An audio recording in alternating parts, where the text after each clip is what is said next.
আসুন সম্ভব, আসুন। আপনার জন্য আমরা অনেকক্ষণ ধরেই অপেক্ষা করছি। সবাই আছেন দেখছি। অনেক ধন্যবাদ এতক্ষণ ধরে অপেক্ষা করার জন্য। আসল কথায় আসি।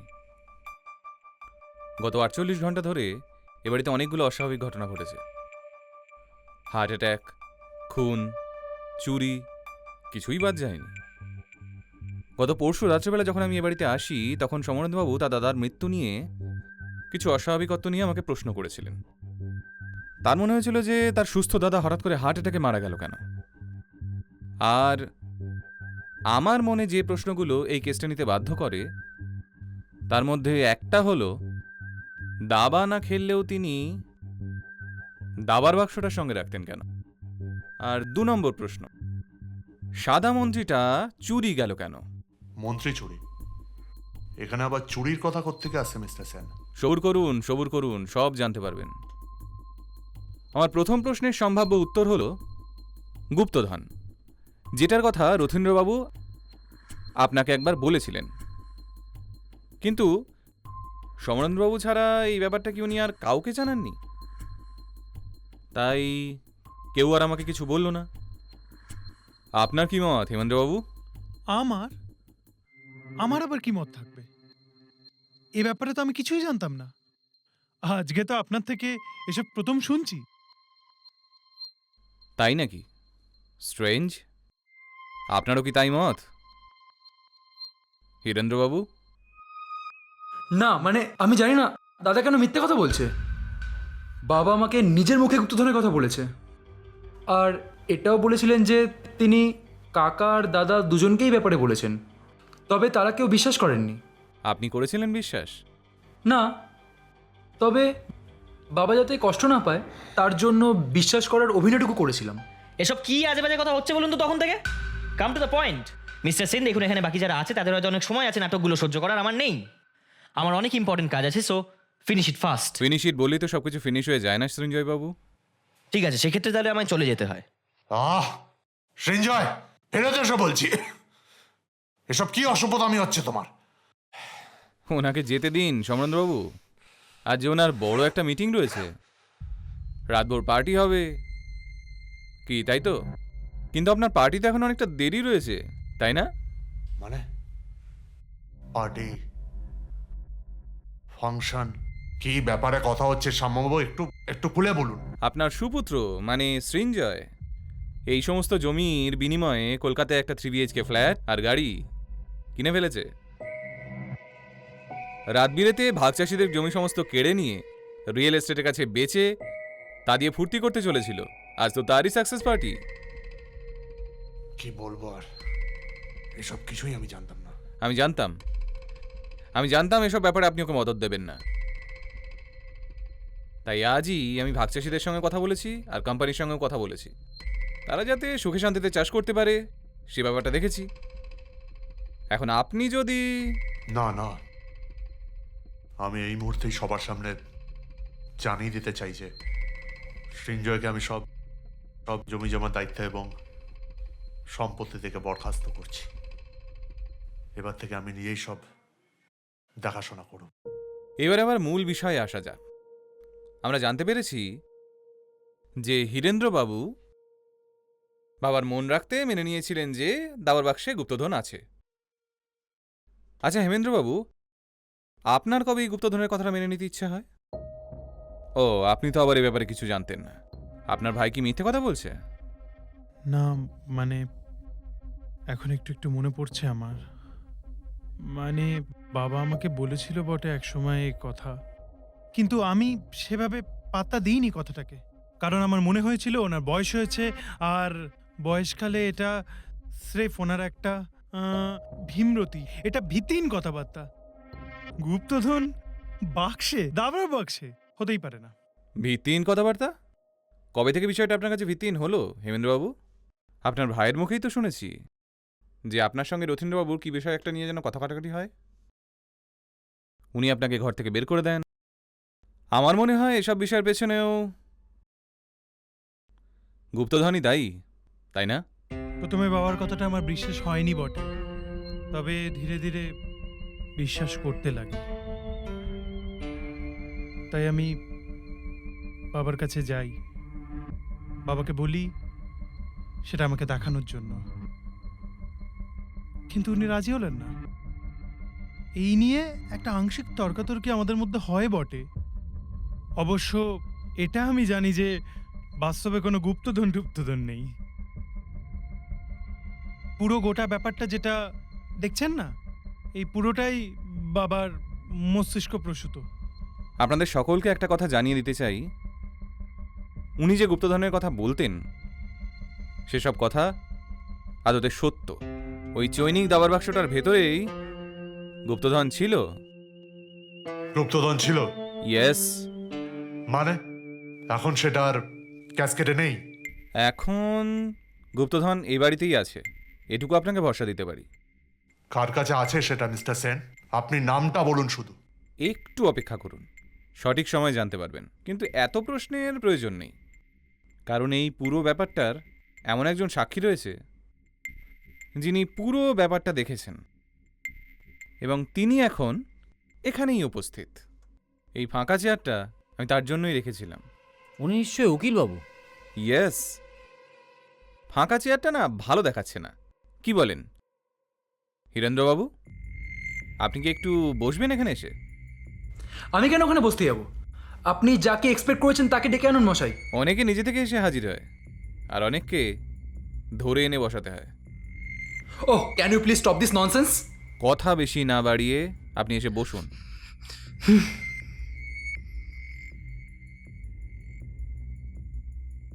দেখুন তো এই ছবিটা চিনতে পারেন কিনা? চিনতে পারছেন? এসব কি মশকরা করছেন মশাই আপনি? না, আপনি আমার ছবি আমাকেই দেখাচ্ছেন, আজব। চিনতে পেরেছেন তাহলে? রন, একটু শাহাদুলকে ডেকে আনতো।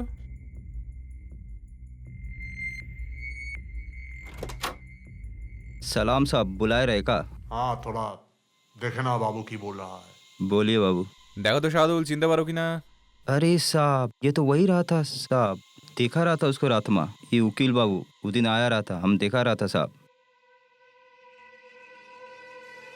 এখনো কি আপনি চুপ করে থাকবেন হীরেন্দ্রবাবু? আমি এসেছিলাম উকিল সেজে পরশুদিন দুপুরে, তবে দারোয়ান শাহাদুল আমাকে ঢুকতে দেয়নি। তাই বাধ্য হয়ে কোনো উপায় না পেয়ে মন্মথ বাবুকে ডাকতে বলি। কিন্তু নিজের বাড়িতে ছদ্মবেশে আসার কি মানে হীরেন্দ্র? সেটা জানার জন্য আগে ওনার সম্বন্ধে একটু সবাইকে জানিয়ে দেওয়া দরকার। 21 দিনের মাথায় আমার জবটা না চলে যায়। আমার মিউজিকের প্রতি পাগলামোর জন্য আমার ওয়াইফকেও অফিসে অনেক কথা শুনতে হতো, তাই না বাধ্য হয়ে সেও জবটা ছেড়ে দেয়। কথা দিয়েছিলাম ওকে 1 মাসের মধ্যে ইউনিকর্নের সিডি রিলিজ করব, আর আর সবাইকে দেখিয়ে দেবো। কিন্তু পারিনি সে কথা রাখতে। আসলে নতুন শিল্পীদের কে চান্স দেয় বলুন? আর একটা সিডি রিলিজ করতে তো অনেক টাকার প্রয়োজন, অনেক টাকা, অনেক অনেক টাকা। যার জন্য চুরি করার প্রয়োজন পড়ে, তাও আবার নিজের বাড়িতে, নিজের বাবার ঘরে। বিশ্বাস করুন শ্যামবাবু, আমি এ চুরি করিনি। বাবার গুপ্তধনের কথার উপর আমার কোনোদিনই বিশ্বাস ছিল না, কিন্তু বাবার চৈনিকি দাবার দাম যে কলকাতার বাজারে অনেক হবে তা আমার জানা ছিল। সেই মতোই একটা দোকানে কথা বলি, তারা বলে যে ক্যাসকেটটা এনে দিতে পারলে প্রায় 3 লাখ টাকা দেবে। আর এই অবস্থায় সেই 3 লাখ টাকা আমার কাছে অনেক অনেক। কিন্তু সত্যি বলছি, এ চুরি আমি করিনি শ্যামবাবু। আমি জানি আপনি চুরি করেননি, কিন্তু চোর কে সেটা তো আপনি জানেন। তাহলে এবার তার সাথে আমাদের পরিচয় করে দিন। আমার পক্ষে সেটা বলা সম্ভব নয় মিস্টার সেন। বাহ, বেশ, তাহলে আমিই বলি। তবে আপনার যে এখন আপনার দাদার প্রতি এত ভালোবাসা আছে সেটা দেখে বেশ ভালো লাগলো। কিছু কি বলবেন হেমেন্দ্রবাবু? দুই ভাই যখন মৌনতা অবলম্বন করছেন তখন আমাকেই মুখ খুলতে হয়। দুই ভাই খুব ভালো মতো জানতো যে বিকেল 5টার সময় তাদের বাবা ছাদে হাঁটতে যায়, আর এই সুযোগটারই অপেক্ষা করছিল হীরেন্দ্র। হীরেন্দ্র যখন তার ঘরের দিকে যায় তখন দেখতে পায় তার দাদা হেমেন্দ্র ওই ঘরের দিকে পা বাড়াচ্ছে। কিন্তু হেমেন্দ্রবাবু দাবার গুটি চুরি করতে যাননি, গিয়েছিলেন গুপ্তধন চুরি করতে। কিন্তু আমি কোনো গুপ্তধন পাইনি মিস্টার সেন। আমি সারা ঘরটা তন্ন তন্ন করে খুঁজেছিলাম, কিন্তু কিচ্ছু পাইনি। আমি জানি না আপনি এখন কি করে এত নিশ্চিতভাবে বলছেন যে ওখানে গুপ্তধন ছিল। সাদা মন্ত্রীর ব্যাপারটা বলুন, খুব কি প্রয়োজন ছিল ওটার? বাবার কাছ থেকে আমি জানতে পেরেছিলাম গুপ্তধন আসলে একটা নীলকান্ত মণি, যেটা ওই কালো নৌকাটির ভেতরে লুকানো ছিল।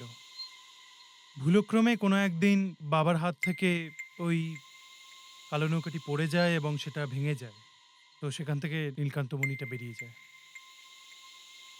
কিন্তু বাবার দৃঢ় বিশ্বাস ছিল ওই প্রত্যেকটা ঘুঁটির মধ্যেই কোনো না কোনো রত্ন লুকানো আছে।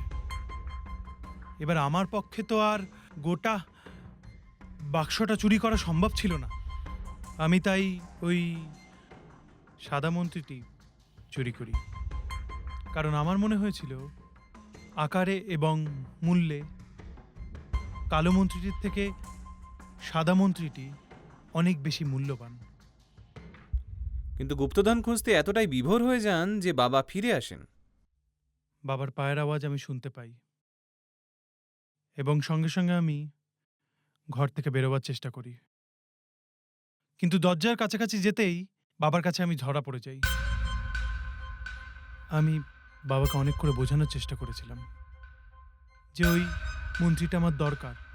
কিন্তু আপনার কোনো কথাই আপনার বাবা বুঝতে চায়নি। একটাও নয়, আমি ওনাকে বারবার বোঝানোর চেষ্টা করেছিলাম যে ওই মন্ত্রীটা আমার খুব দরকার মিস্টার সেন। ওই মন্ত্রীটার জন্য আমি অনেকগুলো মানুষের মুখে হাসি ফোটাতে পারতাম, কিন্তু ওনার কাছে ওটা শুধুই মাত্র একটা ঐতিহ্য। ওই ঐতিহ্য আঁকড়ে উনি কি করবেন? আমার কিছু করার ছিল না মিস্টার সেন, কিন্তু এটা ঠিক। আমি স্বপ্নেও ভাবিনি বাবা ওইভাবে মারা যাবে। কিন্তু দাবাটা যে ওনার জীবন ছিল, তারই একটা অংশ আপনি ওনার চোখের সামনে থেকে নিয়ে যাবেন, সেটা উনি কি করে সহ্য করবেন বলুন? বাবার হাত থেকে পালাতে আপনি তাকে একটা ধাক্কা দেন, হয়তো খুব জোরে ছিল না ধাক্কাটা, কিন্তু সেটাই তার পক্ষে সহ্য করা সম্ভব হয়নি। উনি পড়ে যান, ওনার হার্ট অ্যাটাক আসে এবং মারা যাওয়ার মুহূর্তে উনি মনমথ নয়, মন্ত্রী বলে চিৎকার করে ওঠেন। আপনার ভাগ্যটা খারাপ হেমেন্দ্র। শুধু আপনার ভাই যদি এই ঘটনার সাক্ষী হতো তাহলে হয়তো এতটা গন্ডগোল ঘটতো না। কিন্তু এই ঘটনার আরেকজন সাক্ষী ছিল, নামটা কি আপনি বলবেন নাকি? বিকেলবেলা মনমথবাবু আমার ঘরে আসেন। উনি জানান যে উনি সব কিছু দেখেছেন, মন্ত্রী চুরিটাও উনি দেখেছেন। আমি খুব ভয় পেয়ে গেছিলাম মিস্টার সেন। উনি নিজের মুখ বন্ধ করার জন্য আমার থেকে 1,00,000 টাকা চেয়েছিলেন। আমি সে শর্তে রাজি হই। আমি ভেবেছিলাম ওই মন্ত্রীটা ভেঙে ওর মধ্যে যা রত্ন পাবো সেই টাকার কিছুটা অংশ ওনাকে দিয়ে দেব, আর বাকিটা আমার। কিন্তু বিশ্বাস করুন, ওই মন্ত্রীটা আমি টুকরো টুকরো করে ভেঙেও একটা কিচ্ছু পাইনি, কিচ্ছু না। আপনি ভোর 4টেই ঠিক কোথায় গেছিলেন হেমেন্দ্রবাবু? ঘুম আসছিল না, তাই ছাদে একটু পায়চারি করতে গেছিলাম। কখন ঘরে ফেরেন? মনে নেই, ওই আধা ঘন্টা হবে। অর্থাৎ মনমোহনবাবুর ঠিক মৃত্যুর সময়টা। আর কত মিথ্যে কথা বলবেন হেমেন্দ্রবাবু? ছাদে যাননি, গেছিলেন পুকুর ধারে মনমোহনবাবুকে খুন করতে, অল্প খরচে মনমোহনবাবুর মুখ বন্ধ করতে। কি যাতা বলছেন? আপনার কাছে কি প্রমাণ আছে যেখান থেকে আপনি বলতে পারেন যে আমি মনমতো বাবুকে খুন করেছি? কাল ভৈরবের মূর্তিটা নিশ্চয়ই আপনার চেনা। আমি কিন্তু ওটার গায়ে আপনার ফিঙ্গারপ্রিন্ট পেয়েছি। অসম্ভব, অসম্ভব! আপনি মিথ্যা কথা বলছেন। আমি নিজে হাতে ওই মূর্তির থেকে ফিঙ্গারপ্রিন্টস। আর কিছু বলার প্রয়োজন আছে বলে আমি মনে করি না। অপরাধী নিজের মুখে তার অপরাধ স্বীকার করে নিয়েছে।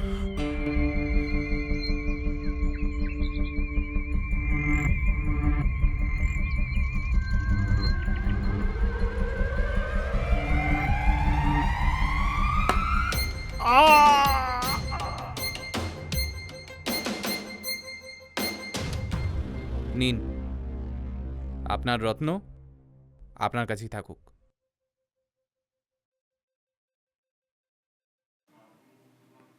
আর কোনো গুপ্তধন এই ক্যাসকেটে আছে কিনা আমি জানি না মিস্টার সেন, কিন্তু আপনি এটাকে মিউজিয়ামে রাখার ব্যবস্থা করুন। এইটা ওখানেই সম্পূর্ণ সুরক্ষিত থাকবে। আর একটা কথা মিস্টার সেন, এই নীলকান্ত মণিটা আপনি রাখুন। না না না না, তা কি করে হয়? এইটাকে আপনি আপনার পারিশ্রমিক হিসেবে ধরুন। এই নিন, যত্ন করে রাখবেন। এর মর্যাদাটা শুধু আপনিই বুঝতে পারবেন। আর আশা করি দাদার আত্মাও শান্তি পাবে। আমরা আসি আজ তাহলে। নমস্কার। ধন্যবাদ শ্যামল। চল রন।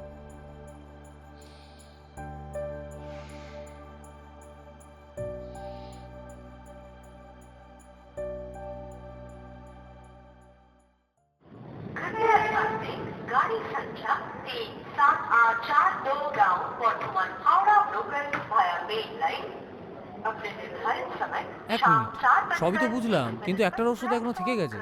কি বলতো? তুই কি করে বুঝলি যে মনিটা ছাদের উপরই রাখা আছে? তোর খেয়াল আছে দাওয়ার বোর্ডটার কথা? হুম ওতে কিছু নকশা কাটা ছিল, হুম, মনে আছে? আলবাত মনে আছে। এঁকে দেখা।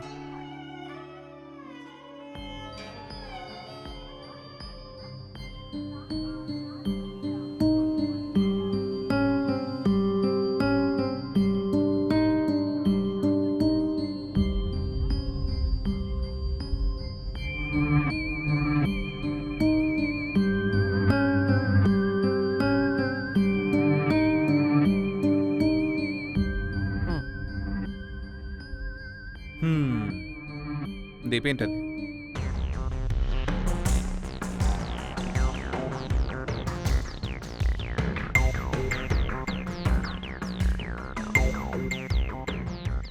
দেখ তো, তোর তো চৈনিক মনে হচ্ছিল। এবার আরে এটা তো বাংলা। ভালো করে দেখ, এই দাগগুলো তীর নির্দেশ করছে। মানে যেভাবে গেছে সেভাবে যদি পরপর জুড়তে থাকি কি দাঁড়ায়, মাঝখানে একটা দাগ এবং তারপরে তীরগুলোকেও যদি জুড়ি, জিনিসটা ছাদ হচ্ছে। আরে ছাদ তো, ছাদের পাশে একটা চৌকো, ছাদে চৌকো। জলের ট্যাঙ্ক, আর তার নিচে দাগ মানে সেখানেই থাকতে পারে। ইস শালা, এটা তো একদমই মাথায় আসেনি। সাব্বাস। হুম। 4 বছরে আসলে অনেক জল গড়িয়ে গেছে, কিন্তু তবু ওই প্রথম কেস তো অনেকটা কাছের হয়ে রয়েছে এখনো। কেমন বুঝলেন?